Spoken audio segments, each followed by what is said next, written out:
Hello, everyone, and welcome to Magma Ragers episode 10. Joined by Pandemonia once again, and we're going to be discussing is Quest Rogue really OP? That's the clickbaity title that we decided on. But really, this is going to be a discussion about stats and how you can select your decks on ladder, etc., to actually exploit the decks that you're seeing. So to aid us in this discussion today, we're going to be using Vicious Syndicate's Data Reaper report, and in particular the matchup chart.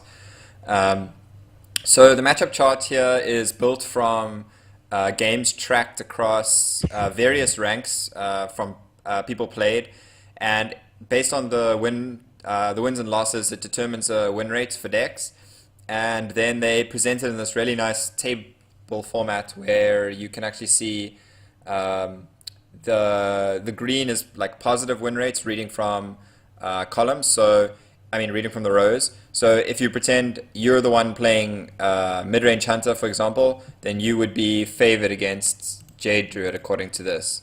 Uh, so that's the way you read this chart. And the darker the colors, the more extreme the matchup is. So you see mid-range hunter is extremely favored against Exodia Mage.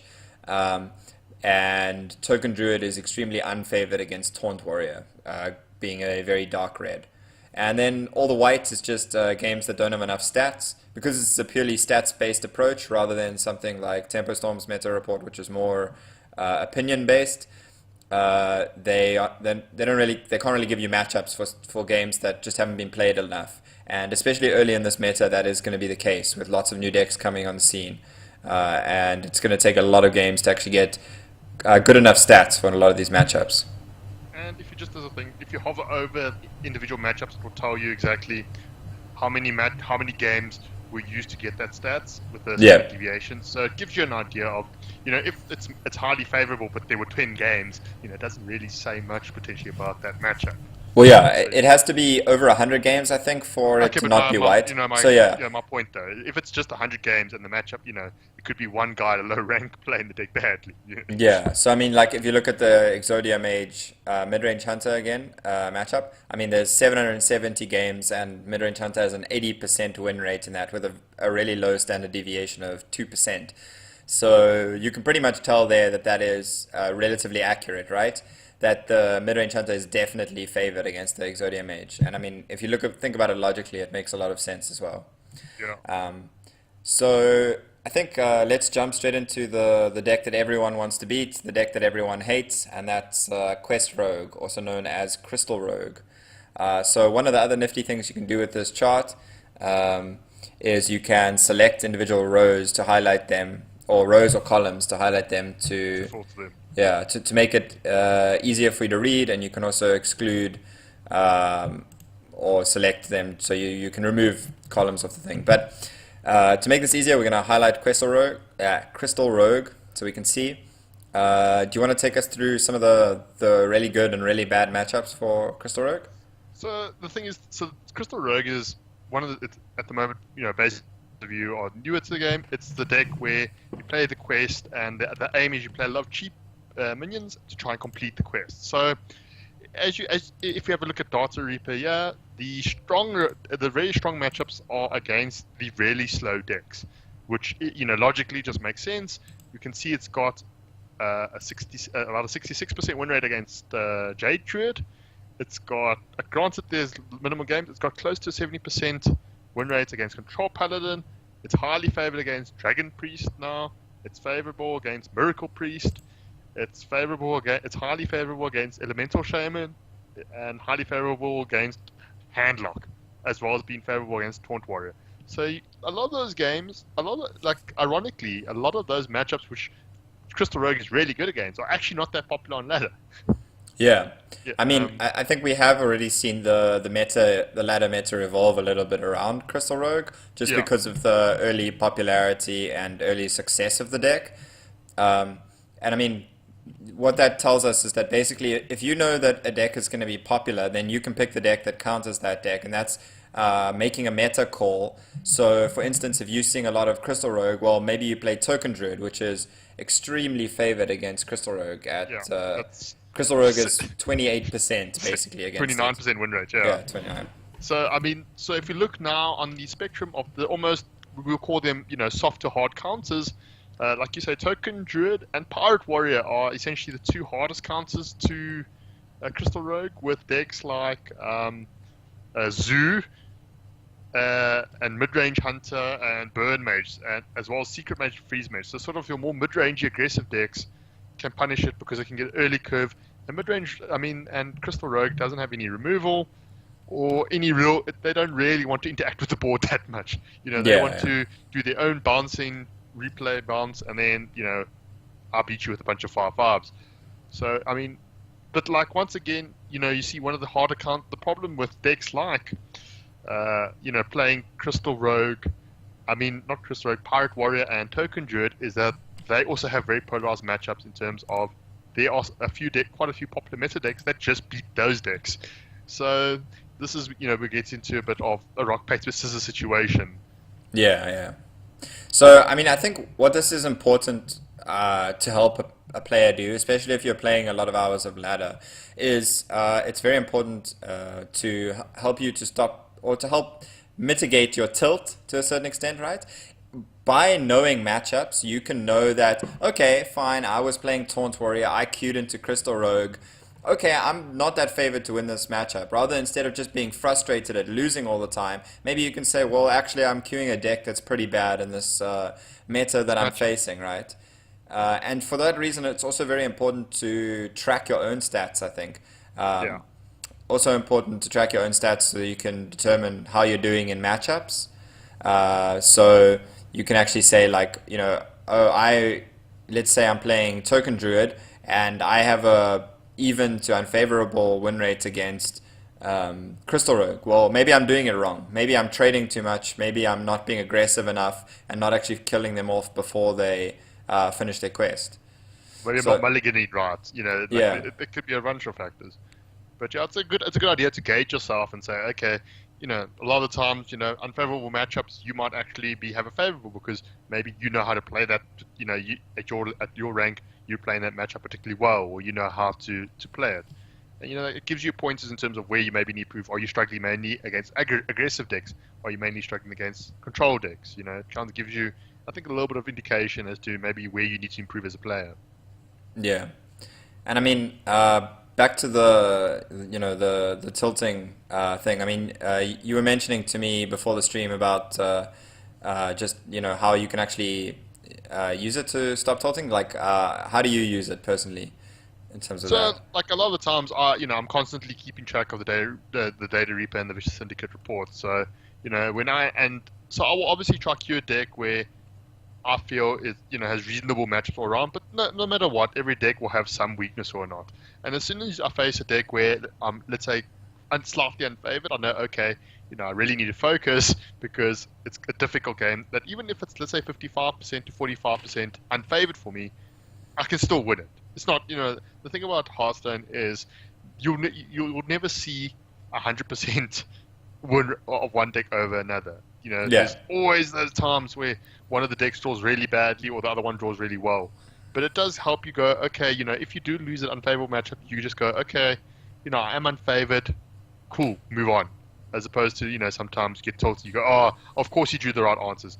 But then sometimes you just go, maybe the entire deck is full of those answers. If you're an aggro player and you're playing against Taunt Warrior, and you're like, oh, they're just playing taunts, and then you kind of have to think and go, but wait, the deck kind of it just plays taunts. Yeah, I mean, like, oh, they keep armoring up, they keep having board clear and removal. Well, I mean, most of the Taunt Warriors these days are very control orientated, so they're going to have those tools. So you have to know, as well. You can't get upset by what you should be expecting, right? Because doing the same thing and expecting different results is insanity. Hashtag Albert Einstein. Yeah. But also the thing is when you're saying, okay, I'm playing it against an aggro deck, when the guy has burn, so therefore if your deck is particularly doesn't have much heal, you should not be that tilted when the guy does burn you out. Sometimes they might top deck it, Like, there's nothing more upsetting than, like, the mage top decking Pyroblast for lethal. But you've got to accept that, that's what their deck is meant to be doing. So you should not be that upset when they go Fireball, Fireball, those sort of combinations. So it does help. It helps me a bit in terms of mitigating the tilt. Yeah. And another thing is like sometimes you really want to play your favorite deck, right? But let's say your favorite deck is Token Druid, but the ladder is just full of Taunt Warriors. Then it can be really Yeah. upsetting because you really wanted to play Token Druid, but you keep getting all these unfavorable matchups, and oh no, they must like nerf Taunt Warrior. But then you like realize if you look at this, oh okay, well let me just play Exodia Mage. I wouldn't usually recommend that, or Crystal Rogue, or something like that, which should be able to beat the Taunt Warrior. So obviously, this is kind of goes on to sort of the whole discussion of the problem. Also, is some people, we understand there's a lot of people out there whose collections are limited, so it's not always that easy to say, oh okay, let me just stop playing aggro druid and let me play a deck Sure. that beats it, because sometimes you don't have the card, sometimes you don't like a certain class. But like, to improve as a hot player, I think firstly, over time you need to, you can't, as much as you'd love to, I don't think you can stick to only playing, a handful of classes. At some point, if you want to, go to the next level, you need to try and be competent in all the classes. Yes, there will still be your, 2 or 3 that will be your favorite, but you need to be flexible in terms of being able to play. But Yeah. also, sort of a slight, aside about when crafting decks, always consider these meta reports in them, because I remember there were new players who were like, oh, I want to craft Freeze Mage. Freeze Mage looks like such a cool deck. I want to build it. And I go, just hold on. If that's one of your first competitive decks, as much as the deck might be good at some point, I always told new players, don't craft Freeze Mage, because of how, in the wrong meta, it just loses. Yeah, yeah. Especially when control warriors were a thing. And to Yeah. kind And of when that spend was a all your- favorable matchup. Yeah, exactly. And the fact is to use all your resources to build one competitive deck, only then for that competitive deck to be really trash, Yeah, is yeah. quite heartbreaking. So yeah, using the meta reports can also help you, and you can go, okay, which cheaper decks have decent matchups all over, and decks like Midrange Hunter pop up to mind. Yeah. While not being always the best deck, it's judging from the current meta reports, it looks like it's likely to be a decent deck to ladder with for a while. Yeah, and another approach there that you can take when you're maybe crafting decks, or trying to build your collection, is maybe you can try and get a few decks that are good against different things, right? So if you can get some decks that complement each other in terms of what they're good against, like let's say Token Druid, Crystal Rogue, and Taunt Warrior, right? They sort of form a rock paper scissors cycle with each other, and they've all been relatively popular. Token Druid beats Crystal Rogue but loses to Taunt Warrior, and Taunt Warrior beats Token Druid but loses to Crystal Rogue, and then Crystal Rogue loses to Token Druid but beats Taunt Warrior. Yeah. So if you're sort of deciding what decks to craft and what decks to build, maybe you want to build so that you can actually have that kind of options, right? You might not be able to play every deck in the meta report in a limited collection, but you can play enough decks so that you have good coverage. So if Freeze Mage is then all of a sudden very popular, well then you'd be screwed with those 3 decks. But if you had if you had something that was more aggressive, something that was better against Freeze Mage, like Pirate Warrior, then then you could be in a much better place. Yeah, exactly. And also, that's one approach. Another approach, like the one I like, is to sort of take the middle of the ground approach and go, which decks don't have many amazingly good matchups and amazingly bad matchups. Like I'll say, Midrange Hunter, Midrange Paladin has a lot of reasonable, and the important thing is, even when you scroll over the red and you look at how bad unfavorable is. I mean, like, if you look at, like, just the one I'm scrolling over now is Midrange Paladin against Miracle Rogue. It's slightly unfavorable, but it's 47%. Yeah. So, and you look 47 to 53, yes, it's unfavored, but it's, Yeah. it's not that unfavored. It's, it's winnable, and then it comes down to, obviously, players and skill level play a role. Yeah. So I mean, by looking at the matchup report and actually studying it in detail, you can see as well. Like, I mean, the standard deviation for some of the matchups is also relatively high. So if you know your stats, then that can help you figure out like maybe this matchup is off because some people are playing the deck really badly or playing the opposing deck really badly if it's a difficult deck to play, like Miracle Rogue, for instance. I think you probably generally find that matchups involving it tend to have high standard deviations simply because Miracle Rogue can be quite a tricky deck to play. Same Yeah. is true for Freeze Mage. Yeah, and another sort of alternative approach to this is also the advantage of going to tournaments, and so because of the tournament scene and in terms of a lot of tournaments are even whether it's Conquest or Zero Standing and the ability to ban means you now can look at that and go, okay, I can go with a lineup that is completely weak to Rogue and just ban Rogue. Sure. You now have that flexibility of going sort of and saying, okay, I want this lineup, but oh, on ladder this would be bad because it loses to Quest Rogue or it loses to Taunt Warrior. But now you have that option of going, okay, I built this lineup, it's really strong against everything else, but loses to Warrior. Okay, I just ban Warrior, Yeah. and it opens up options to play decks, which is why sometimes tournament decks, and this is important for a lot of people, which I think a lot of people don't realize, is that playing decks in tournaments and playing decks on ladder, some decks that do well in tournaments will not do well on ladder and vice versa Yeah. because of the Like environment. like back in the mean streets of Gadgets and meta, you would have seen some decks that were like, let's say, really weak to Pyro Warrior, like Malygos Druid, doing pretty well in tournaments, Frozen piloting at the Winter Championships, but it's really weak to Pyro Warrior. So when the ladder is full of tons of Pyro Warriors, then you have a You're in for a problem. bad chance. Yeah. If the ladder is full of lots of, Pyro Warrior and Aggro Shaman and your deck's weak to aggro, but you plan to ban one of the aggro classes and then it has better matchups against the rest of the field, that can be nice, but you can't always just copy paste what you see your favorite players playing in tournaments onto the ladder. And these statistical approaches to Hearthstone are very, very important in helping us to actually understand the game and where and like what decks are really OP per se. I mean, if you look at it on this matchup chart, there isn't really anything that stands out as not having any real bad matchups and only having really good matchups. I mean, you mentioned mid-range Paladin and mid-range Hunter as not Yep. having too many really bad matchups or too many really good matchups. But that doesn't make them OP. That means that they're just kind of close to 50-50 a lot of the time. Whereas you look at things like Crystal Rogue, it has generally relatively polarized matchups. Really good Because matchups or really bad matchups? yeah, because it's has a very specific approach. When that approach works, it's good, and when that approach is like unfavorable against the strategy you're coming up against, then you're going to have a problem.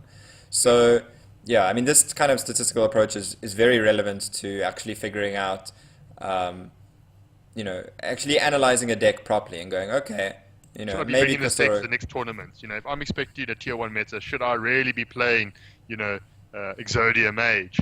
When I'm expecting Pirate Warrior, I'm expecting mid-range Hunter, and, I'm expecting Crystal Rogue. Should I really be bringing a deck, as much as I love a deck, you've got to ask yourself. And this is kind of, unfortunately, as much as we want to have fun playing Hearthstone, winning is also fun. So it's Yeah, constantly juggling of, you want to play good decks you enjoy playing, because that's obviously sometimes I think that sometimes becomes an issue in Hearthstone is the good decks after a while aren't that fun to play, and the fun decks just aren't that good, and that's sure. obviously never. I mean, that's always a horrible kind of spot to be in, and sometimes as the meta gets more settled, that's what happens. But there's always hope that currently decks like Miracle Priest, which looks like a lot of fun. I haven't played it. Looks like a lot of fun, but currently its matchups don't look exactly that exciting. Yeah, it looks like it's. Yeah, I mean, overall, I think it's probably lacking a lot of data. Yeah, With these kind of approaches, obviously the one weakness is if there's just not enough of the deck being played, then there's not enough information to draw. information. Yeah, and I mean, if you wanted to contribute to this information as well, you can download TrackerBot and sign up. I'll put all the links in the on the YouTube the description in the YouTube video for the report and how to become a part of the contributing community for this. When I first saw this ages ago, I was like, yeah, that's really cool. The statistical approach to Hearthstone is really something. It's really a really good way to approach the game.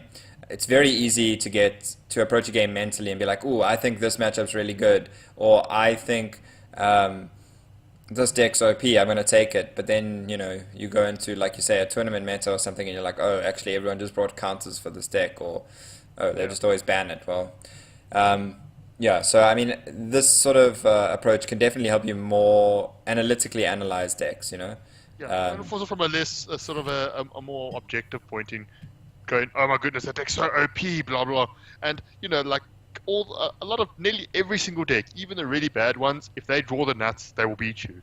And that's something because we're playing a card game, you've got to constantly realize and accept that I mean, you can scroll through nearly each of these decks, and if each of these decks, no matter how favorable the matchup is, if they draw the nuts and you miss your drops, or you draw a bit poorly, you can lose the game. Yeah, So, definitely. I mean, and so that's the thing is people go, oh, but they always, and obviously, I'm obviously guilty of it myself. We tend to have the biases of, you only remember when you lost to the turn 3, the turn 3 Quest Rogue as opposed to when you destroyed the Quest Rogue because they didn't do anything for the first 5 turns. Yeah, yeah. There's always that mental bias, and then being able to ground yourself on stats. The statistics are there, the numbers are there. You can go look at and you can go, okay, this matchup is really good, or okay, this matchup is really bad. Yeah, or okay, it's 70% favored for me, but 30% of the time I will still lose, so Yeah. I can't be salty after winning 4 games and then losing the 5th, right? Yeah, Because I mean, exactly. then you have a 80% win rate. So yeah, but I mean, one of the other things to note is when keeping your own personal stats, it's important to actually make sure you have like relevant sample sizes, right? Yes, Uh, yes, that's a so big thing. People so you, love posting on hard porn. I have an 80% win rate this deck, and then they've played 10 games.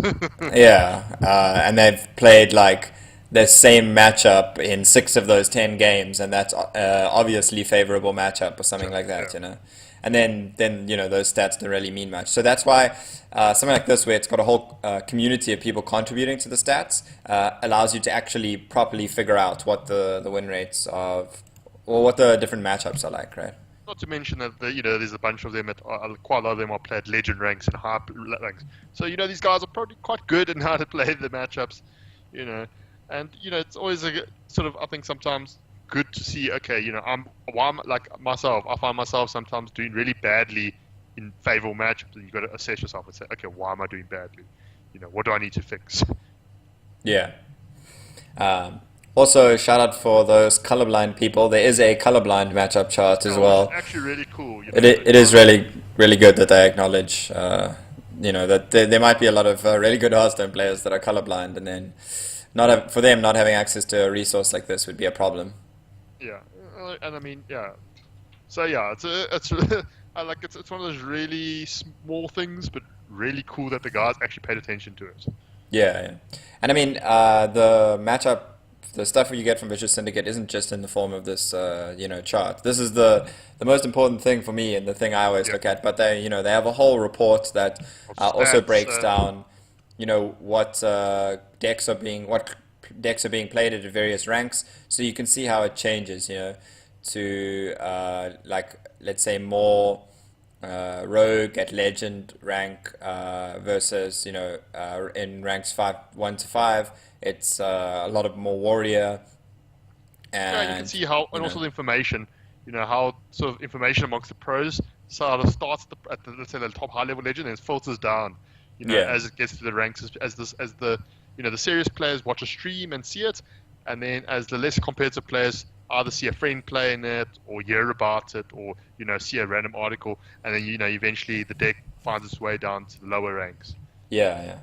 And I mean, there's a lot of interesting stats for any stats geeks in this, but there's also full write-ups in this report along with deck lists and stuff. So Trends uh, and like those sort of things. yeah, I'd encourage you to go check it out. I mean, Particularly, we're mostly just focusing on the matchup chart, you know. But they actually have a Um, lot of really good other articles as well.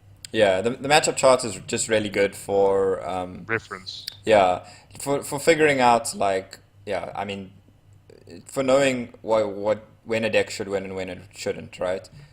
Which you know it's very easy to get tilted when you're losing five in a row, but when you queued five bad matchups in a row, you You know, accept that it yeah, happens. you have to accept that that does happen sometimes.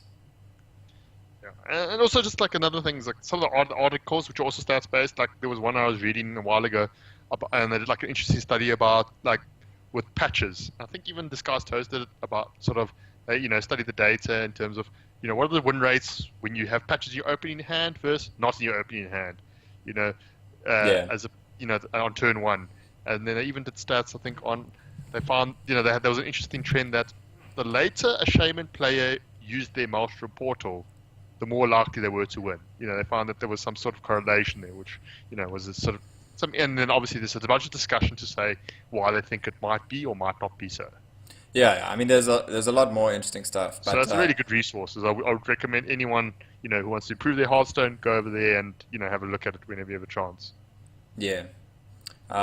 So, is there anything else you want to say on the Uh, matchup chart or the just the just stats have helped statistics? me a lot. I will, have helped me try because I mean, I still tilt and I still get salty, but not as much as not nearly as much as I used to, before discovering resources like Vicious Syndicate or even resources like it's sometimes also interesting to have a look at like tempo storms, which like we chatted Sure. about earlier, where theirs is completely subjective.